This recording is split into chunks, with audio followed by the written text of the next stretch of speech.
हे प्रभु जगतर नाथ मु सारा संसार को सुख दिए किंतु आपणक भक्त माने काहींकी केवल आपणकु चाहंती। हे लक्ष्मी तुमे जहा दियो ताहा सांसारिक सुख एवं ताहा क्षणस्थायी किंतु भक्त मो पाखरे जहा पाए आहा हेउची परम शांति ओ अनाबिल प्रेम।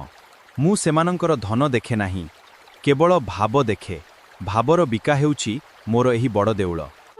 मु जाने प्रभु आपण भावग्राही किंतु किछि भक्तंकु देखिले मोते बड़ आश्चर्य लागे। सेदिन सेई गरीब भक्तटी जिए निज पई किछि न मागी चिराकानी रे टिकिए कालिया धानर खेचुड़ी आनिथिला आपण सेथिरे एत्ते प्रसन्न होई गले सेथिरे केउ स्वाद थिला जे?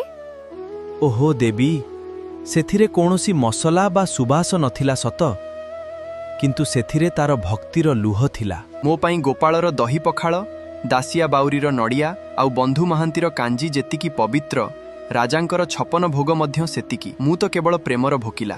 आपणकर एही भक्त बात्सल्य रूप ही तो आपणकु अनाथर नाथ करिछि। भक्त मोर प्राण आउ मु भक्तर प्राण।